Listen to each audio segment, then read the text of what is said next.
Hello and welcome to Thermomixing with Donna. So tonight, thank you for joining me on my regular weekly cooking class. So this week we're going to be making, I call it Cheats pulled pork.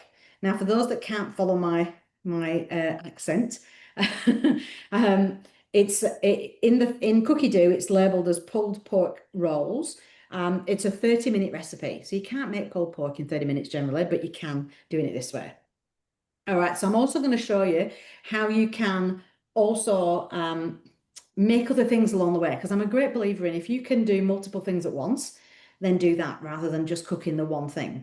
So the Thermomix at the minute is, so we're on the recipe 1 of 16. I've already got 500 mils of bottom. All right, and we're going to do the pulled pork. So the pulled pork, the Cheats pulled pork, I use the pork fillet. So you know the ones that come in these long ones. So pork fillet, it's 0.469 weight, and it's less than $10. So it's a really quite versatile and cheap dinner. It's quite a lot of pork. See, you can see all the pork there. So I'm just going to move this out of the way for a second. All right. So we're going to start the recipe on the TM7, and then once this is going, I'm going to use the TM6 to do the coleslaw, and we're going to use the spiralizer, not the spiralizer, the cutter. All right, so we're going to hit start on the TM7. So it's asked me to add into a bowl, which I've already pre-done. We've got chili flakes, smoked paprika, mustard powder, salt and pepper, and then I've just mixed it together. So when we go next, it's going to say place a bowl on the mixing bowl. So what it wants me to do now is to basically put my pork in, which I've already done, into a bowl. So I'm going to go next, and it says weigh the bowl on the Thermomix, weigh in the pork. So I'm going to tick that off because I've already done that. And then it says remove the bowl and rub the spice all over the pork. So that's what I'm going to do. So all I've done there is add my spices into the dish, and you can see there, just got them mixed on there. And I'm just going to mix them in. And sometimes if I'm going to be really good, I'll do this the night before and then leave them to marinate in the fridge, and it gets a little bit of a better spice to it. All right, so that's done. Now I'm going to have to wash my hands, of course. So then we're going to add these to the Verona. So this is another Verona recipe, and I know we do have a lot of customers that don't use the Verona as much as they'd like to do. I've just realized I haven't got my headset on, so I hope you all can all hear me okay. So we've done that bit. All right, so it says place the pork in the Verona. Now, I am going to place the pork into the Verona, the basket at the bottom, like so. I'm just going to move it around a bit so it's not too thick. Got my machete, as I call it, the spatula that comes with the TM7. We just want a thin layer, which once I've got this out, I'll show you what it looks like, because you don't want to have them on top of each other, because you want it to cook quite quickly. So there we go. All right, so we've got a thin layer of pork there. Now, because I'm a great believer in cooking multiple things at once, I've got my 500 mils of water already in the bottom. I'm going to pop, these are some little potatoes that I've just chopped up, and I'm going to steam those because I'm going to finish them in the air fryer. I'm a great believer that the air fryer and the Thermomix are the two tools you need in your kitchen. So we're going to go next. So it says place the water in. So we've done that. Now it says 700 mils. I've put 500. It will be fine. It says place the pork on the top. So I'm going to put my lid on, put the pork on the top. We're not using the tray today. I could, if I wasn't doing the coleslaw, if I would then put on the top of here, I would have my carrots sliced up on here, and maybe some green beans, if I was going to have it as a whole meal. So you would put that on the top, but obviously we're not cooking with that tonight. Pop a lid on, like so, and we're just going to press play, and that is going to steam now for 20 minutes, Verona, speed 2, and we can leave it going. So how easy is that? All right. So if you were at home with the kids, maybe you needed to do some reading, maybe you needed to bath the baby, whatever, you've got 20 minutes, you can go and do that while this is cooking. All right, so what we're going to do on the TM6, we are going to, I'm just going to move these out of the way. We're going to do the cutter. All right, so Again, I can skip through a few steps because I've already pre-prepped some of this here. All right. So it says place the bowl on the mixing bowl lid. So obviously this wouldn't be in at this point. We would be putting the bowl on the lid, which I haven't even got the lid, to be fair. But this would go on top of the lid. And then you would weigh in your ingredients into the top. So it says 100 grams of green apple, cored and cut into wedges. So that's our apple that we've got. Next, weigh in 150 grams of carrot peeled, exhibit A, and 30 grams of red onion. I didn't have any red onion, so I'm being a bit versatile here, and we've got normal brown onion or green onion or however you want to put it. Next, and 200 grams of white cabbage, which is also in chunks in here. Now, this recipe can get a little messy, and you'll see why. So I'm going to go next. Now, it's asking me to put in so insert the Thermomix cutter shaft and basket, then insert the cutting disc. This, in my opinion, this should be bright red, because this is the one thing you accidentally leave in your TM6 and it will blitz it into pieces. So this goes in on the bowl, like so, all right? And then we pop that back in. And then we're going to put the cutter. So this is going to keep your bowl clean. Put a basket on the top. It's saying we want cutting disc side 1 facing up. So we have a 1 and a 2 labelled. So we're going 1 facing up. Pop that on. So I'm going to actually do it this way around, because then it's actually slightly closer to me. And you can do that either side. Hopefully you can see that okay. I'm going to go next. It says place the cutter lid on the cutter and insert cabbage wedges. All right, so I'm going to insert wedges. Now, this is where this gets messy. I will be honest, it gets messy. So when we put the cabbage in, and I'm just going to move some of these things off my bowl because I need to get to the cabbage. Right. As I set this going, this cabbage is going to go everywhere. It is very messy, but it does work and it makes a great job. So we're going thin, all right.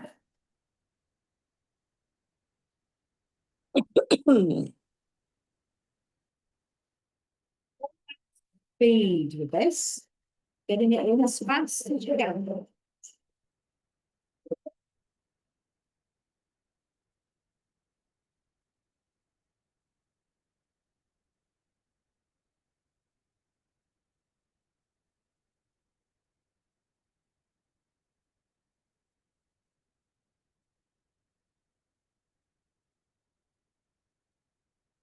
Right. We're done. All right, so that's all the cabbage is now done. It says repeat until all wedges are sliced. So we've done that bit. So we're ready to have a look. Put that in there. And we have beautiful cabbage slices. How cool is that? So I'm going to put that into here, like that.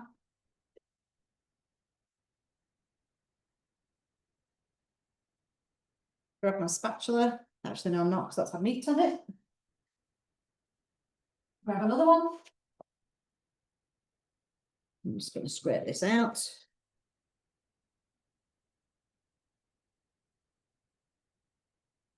Now then, so the TM7, just so you know, you probably can't hear it, but the TM7 is already steaming. You can see it's red. So the red light is pulsing. The red light pulses to tell you that it's actually hot. Can you see that on my hand? It's red. And it's got 20, no, it's the timer. So it's got 15 minutes still to go, steaming that. And it's not actually quite hot up here yet. Now you can adjust this as well. So if in 15 minutes this isn't cooked, we can put it on for a few more minutes. All right, back to our coleslaw. So how cool does that look? So nice. Took us no time at all. All right, so I'm going to go next. It says transfer to a salad bowl, exhibit A, and stir to separate the slices and set aside. Place the cutter basket back on and disc back on with side 1 upwards. So let's make sure we put a side 1 back on. Just going to get a little bit more of that cabbage out, actually. It's fine. Now then, side 1. Side one in and back in. Now, what are we doing this time? So next, so place cutter lid and insert the onion quartered vertically. So pop it in there. And we go next, and then we're doing that thin as well.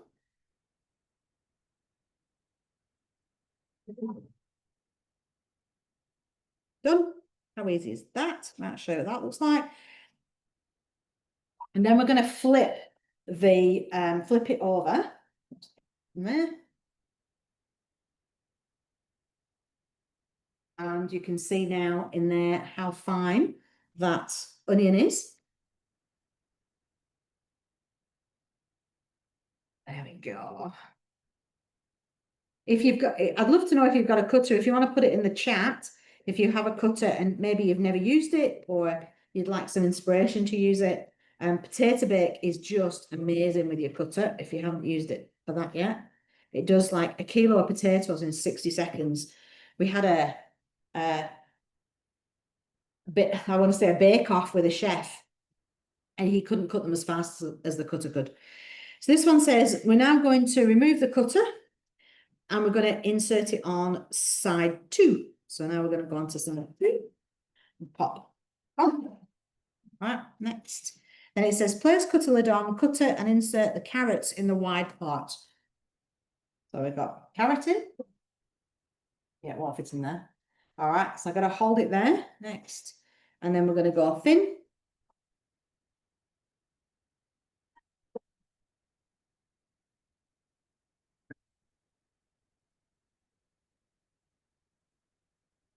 Amazing. How quick is that? Like, it just does it in no time at all. Oh, this is beautiful. Right. So let me just get a little bit out of there. I have to say, I've never had grated carrot as nice as from the cutter. Look at that. How beautiful is that? It's gorgeous. So we'll pop that in as well. Again, use your spatula just to get around the outside. Probably throwing it all over my bench because I tend to get are you a messy cook or a clean cook? I'm not a very clean cook. All right, so we've got that in there. All right. Next, what are we doing next? So it says insert apple wedges. So we're using the same side. So side 2. All right, back on. Just make sure I've done that the right way. Yes. Side 2. All right. And then it says insert apple wedges into the wide part of the feeder. So we're just going to do that, like that. Throw them all over the place. Next. And we're going to go thick this time. So this is going to be a thick apple.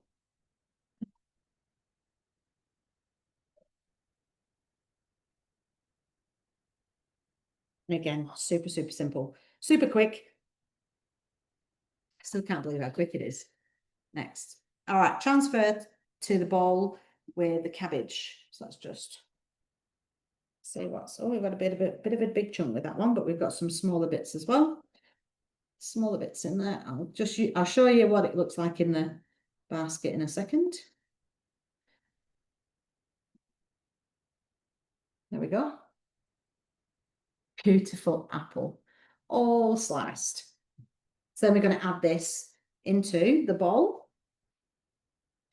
Now then, has anybody made their own mayonnaise? Everybody made mayonnaise in the Thermomix? Mayonnaise is one of the easiest recipes, in my opinion, that you can make in your Thermomix. I make it like literally weekly. That's that. So we're going to mix this around. So as it say next, transfer to bowl, remove the cutter shaft. Very important. Always remove your shaft. This is where I do think I would like to have a red sticker or something around it, because this never goes in the, like, you're not going to have it in a pre-clean or anything like that. So I would think put a sticker or something on it that really jumps out, because you can see it even blends in with my apron. So if it's, I've got a grey bench top, it blends in with a grey bench top. It blends in with everything. So it's very easy to chop it up. Believe me, a lot of customers have done it. All right, so it says add sea salt, and so I'm just going to put that to the side. So add salt and pepper. So now if you haven't got one of these are brilliant. These are in the mix shop. These have your salt and pepper. I grind my salt and my pepper down in the Thermomix, and then I can add it in. So it's 2 pinches. So I'm just going to go 1, 2 of those, and I'm going to say, it says half a teaspoon actually, so I might actually put a little bit more salt in. 2 pinches of pepper, and then it wants 4 tablespoons of mayonnaise. So the mayonnaise is homemade, of course, made in my Thermomix, and this was a I want to say a new recipe. It's a new recipe to me. So the recipe is, this mayonnaise recipe is the cooked mayonnaise, but I tweaked it and used different oil and I used different vinegar. And I think that this is the best I've ever made. So I subbed the white vinegar for malt vinegar, and I subbed the grapeseed oil for sunflower oil, and the flavour is way better. So there's actually, I've already measured this out, there is actually 4 tablespoons in here left. So I'm just going to scoop all of that in here. Now, if you notice as well that I actually keep my mayonnaise in a bowl as opposed to a jar, because it's so much easier to get it out. Yeah, so you've used it all. If you have it in a jar, you're forever like scraping and trying to get into the bottom. So we're going to go next. It says mix well and keep refrigerated until ready to use. And that is it. So we'll give it a mix. Meanwhile, we've got 7 minutes to go on our pulled pork. Now, I did get asked today if we could make the pulled pork vegetarian.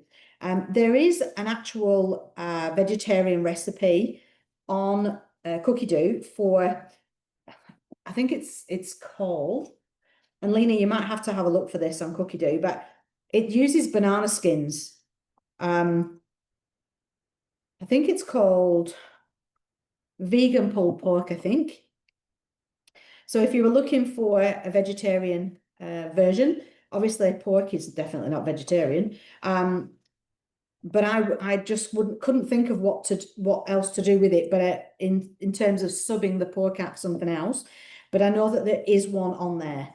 And I believe it does taste very similar to pulled pork.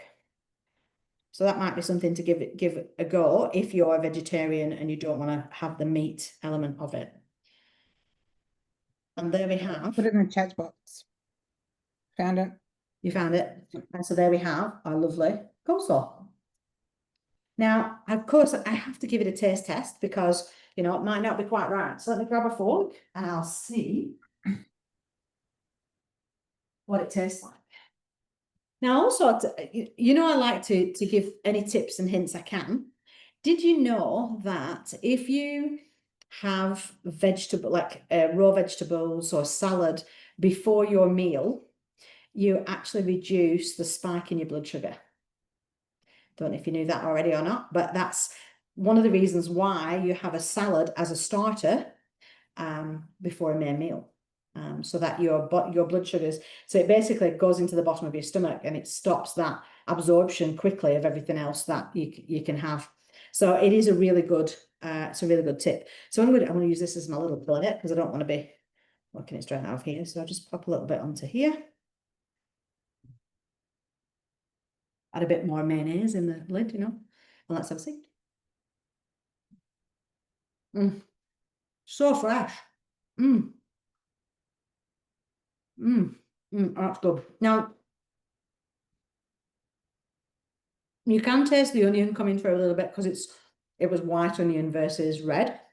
I do think I probably could have put a bit of boiling water on the white onion prior, and it would have just made it a bit less tart, so it's a bit in your face.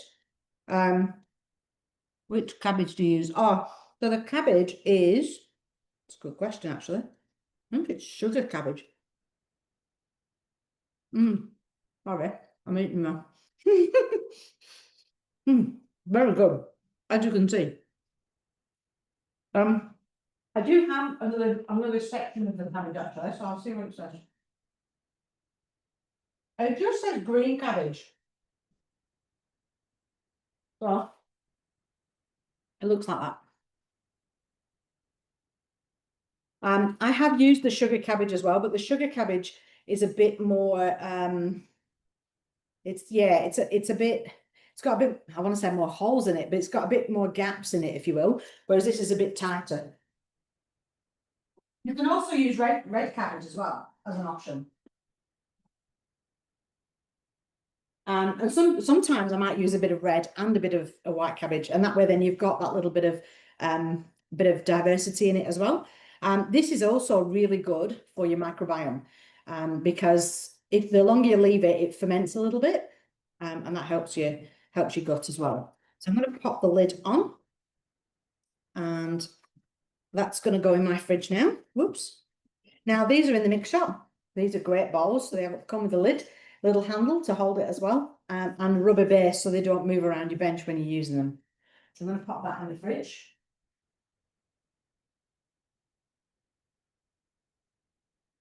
Any questions on the coleslaw or anything in the chat? Any? Nothing in the chat yet. No.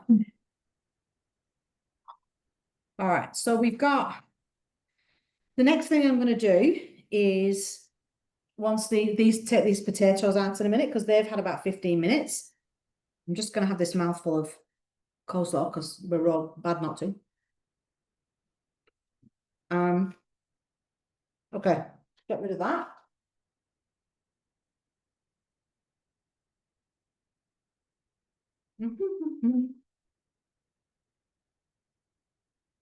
Bit of cleaning up. That's the other thing you can do when you've got a Thermomix, is you always have time for extras. To know, like I said before, you could be bathing the kids, you know, if you've got young kids, or maybe, you know, if it's just you and your hubby at home, or it's just you. Sit back with a glass of wine, you know, enjoy your bit of time while your dinner's cooking. Always a bonus. And of course it cleans itself as well, so that's even better. So you might be able to see the top of here is steaming.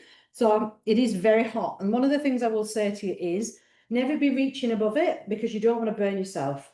There is steam and it's very hot coming from all four corners of this. All right, so you do want to be aware that that is very hot. The bowl I can hold, as you can see, that's not hot. You can see that it's bright red. It's pulsing to tell you that it's working at a high temperature, but this itself is actually, it's warm. It's kind of the temperature of, you know, when you just need to warm your hands a little bit in the winter, but it's not hot that I can't keep my hands on there. So that's just something to bear in mind. We've got 1 minute 42 left on that. Going to finish this recipe on the TM6. While we've got, so I can't see everybody who's on here, but can you just pop in the chat whether you've got a TM7 or a TM6 or a TM5 or a TM31 as quickly as you can. And then I can just give you some tips depending on what machine you've got. And if you've got all four of them, then you're lucky. So obviously I've got a TM7, which is the black one. I've got TM6, which is this one. I don't have a TM5 or a 31 anymore. I used to have. I just wanted to cover off some of the functions. So if I know how many, if I've got any TM5 owners, I know what to substitute. What is it looking like, Lena? I was on mute, sorry. Most people have a 6 and a 7. Perfect. Grant's Awesome. in the 7. Awesome. All right, Grant. Well, nice to have you, Grant. And yeah, the 7 is amazing. I mean, the screen, you can see the difference straight away. Looking at the TM7 to the TM6, the screen is massively different. There is functions, so I can show you some of the functions on the TM7 as well as the functions on the TM6. A lot of them are the same with the 6 and the 7. There is just a few extras with the 7. The main ones being browning. So you can actually do open browning. You can do open cooking. You've got where's the third one? There's the third one. Can anybody help me out with the third one? What did you say, sorry? So we've got steaming. Steaming. I was trying to think. I thought, what's the third one? So steaming. That's the third one on this one, which those three are not on. The browning's on here, but you can only get to it through guided cooking. All right, now another tip for you when you're using your varoma, always tip your varoma away from you when you actually open it. So one of these things with these classes, it's about teaching you tips. Okay, so when you when you're opening it off, you watch the steam rise. All right, you see that steam come up? Tip your lid upside down. It becomes a tray on your bench. Then you can lift off your varoma and pop it onto the tray. And this is protecting my bench from getting full of food. All right. Now then, where is my machete? There we go. Now then, so this looks pretty cooked to me. Pork doesn't have to be overcooked. I'll show you what it looks like. So you can see that looks pretty cooked to me. Might just cut a little piece just to be doubly sure. But I'm a great believer in having meat cooked properly. Yeah, that's perfect. All right. So now what I'm going to do is that is pretty much ready for the next stage, which is going to be to make it to shred it. But what I'm going to do in the meantime is take my lid off. Pop that upside down. I'm going to put that on there. I'm going to use my machete. So I've got my simmering basket in here. So we're going to use the spatula to take the simmering basket out. So we'll lift it back, pop it in here. All right. And now I've got my potatoes out. So my potatoes are going to go, I've just realised I've done this the completely wrong way around, but it doesn't matter. My coleslaw was supposed to go in here, and I've put my coleslaw in the bowl that I was going to put my potatoes in. It's all good. All right. She's good because you can see them in here. All right. So let's discard that. So just going to put that away into the sink. All right. So I've got my potatoes out. So my potatoes are 3/4 cooked. And all I'm going to do is, let me move this out the way that you can see. Let's pop that up there for a second. All right. I'm going to put some olive oil on here. Like that. Love a bit of olive oil, don't you? And then I've got some mixed herbs in here. So in here, I've got some garlic, onion powder, garlic powder, Italian herbs, salt and pepper. All right. And then I'm just going to put these over the top of the potatoes, like so. All right. And then I'm going to give them a bit of a mix around. This is how easy it is. Mix around like this.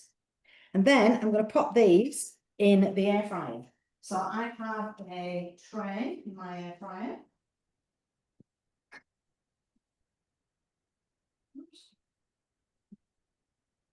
So I'm just going to pop them on this tray, pop them in the air fryer, 15 minutes, and then give them a shake. Probably another 5 minutes after that, and these will be perfectly done. They'll look like roast potatoes. They're amazing. So I'm going to pop them to the side. How are we doing for time? 32. So we're slightly over time, but that's all right. We've nearly finished. All right. So I'm going to it says we'll go next. It says set varoma aside. So we've done that. It says discard the contents of the mixing bowl. So this makes it super easy. Anybody could do this.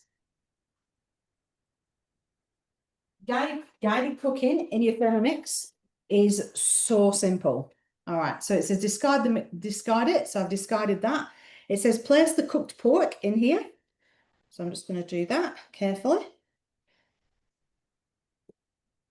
So there's nothing in the bowl at the minute. It's empty. I'm just going to put that pulled pork in. Discard that out the way as well. Just move some things and you can actually see my screen. We're going to tick it off. Next. And then it says shred 10 seconds on speed 4. So we're just going to pop the lid on. It does have a little thingy on the top, but we haven't got it. Just press play. I'm going to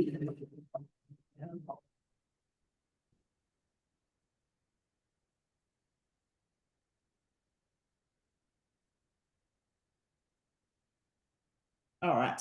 Now, can you see it's amber now? Don't know if you can quite see that, but that's amber. It's not quite red because it's actually a little bit cooler.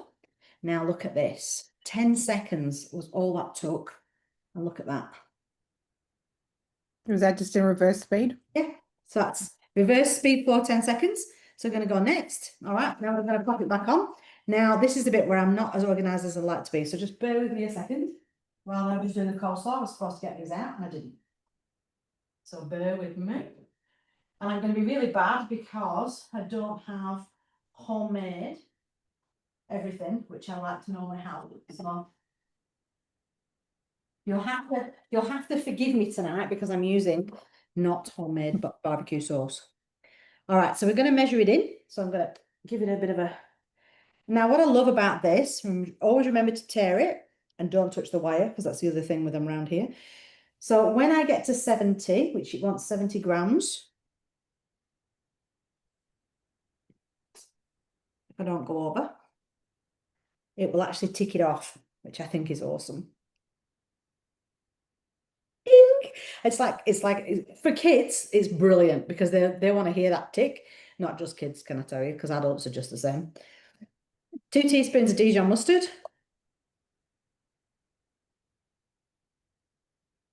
That's 1. Don't be afraid of banging your ball either. Some consultants will tell you that you shouldn't bang it. I've banged my ball for many a year and it's never been a problem. Doesn't mean to say it's right, of course, but that's just my opinion. That sounds very interesting with your accent there, Donna. What? Banging your ball. Are you taking my class to another level again? So when somebody's Always watching takes this video one. back, by the way, they don't hear you. So they just hear me. All right, I'm just going to get the vinegar. Sorry, I forgot that bit. And I'm actually going to. It says apple cider vinegar. I'm actually going to use malt vinegar. Because, well, just because. I'm English and we use a lot of malt vinegar. So we'll use malt vinegar instead. Makes it taste good. And a tablespoon of water. So we will do that in there. There we go, in there. I'm going to push that down so that it's all into the bottom. All right, tip that off. Next. So now it says mix 5 seconds, reverse speed 1. So we're just going to put the lid on. Of course, we don't need to choose any of that because it's already in. So we just press play. It's so quiet. Wow. Blows my mind. It's so quiet. Next. All right, stir once more with a spatula by hand. Just to make sure that you get the consistency. And when you're stirring, always stir clockwise. You do not want to go anti-clockwise or you'll be taking chunks out of your spatula. It says serve in a hot brioche bun. So I'm just going to show you what it looks like. Just going to get all of this out. Now I will go the opposite way, but I'm not going near the blade.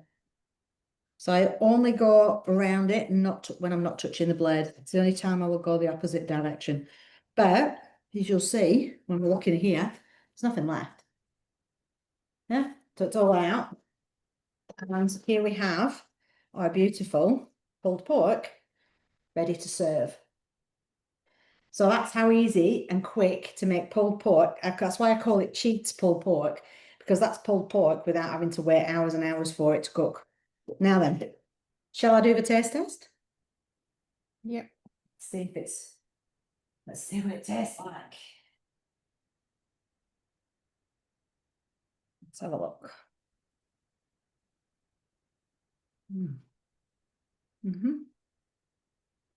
It's good.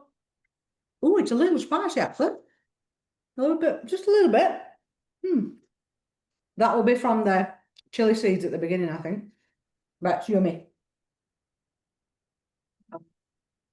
All right, that's the timer going off because I set a timer before to make sure that I finished on time. And the timer's gone off. So I hope you've enjoyed that.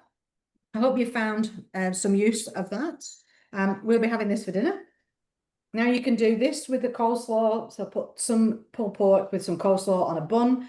You could do it in a jacket potato. We're probably going to have it with those potatoes once they're cooked. Or you can pop it in the fridge for sandwiches during the week. There's lots of different things you can do with it. You can even freeze it because it's cooked.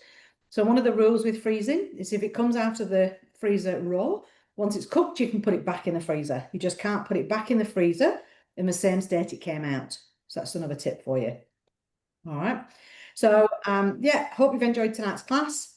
Sorry, Donna. Christine just asked, could you use chicken instead?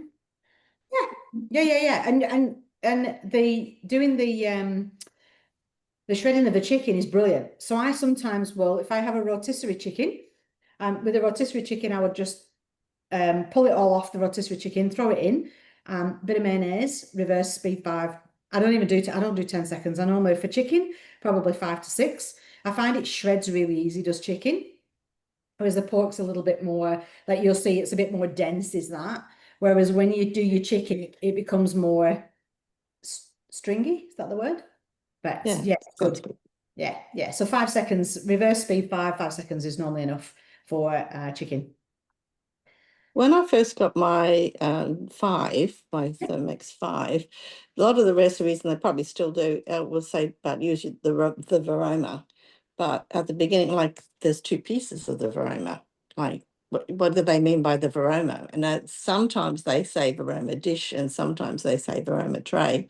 But if they just say Varoma, sometimes you're like, well, do you mean the tray or do you mean the dish? So I would say probably if they don't specify, it will be the dish. It'll be the dish, yeah. But that's probably, something, when you're a newcomer, like, what do you mean? There were 2 parts to this for Yeah, no, that's good. It is true. Yeah, there is 2 parts to it. And I mean, as you've seen already, like I use my Varoma a lot. There are some people that rarely use the Varoma at all. But the Varoma, in my opinion, is brilliant. I steam all sorts in it all the time, sterilize things all the time. The Varoma is definitely a key point in my kitchen. All right, well, thank you very much for coming to watch. If you're watching this back on YouTube, please remember to subscribe. This video does get uploaded to YouTube, so you can watch it back on your TV in full screen if you really want to see me full screen. But other than that, thank you for coming, and see you next week when I'm live again.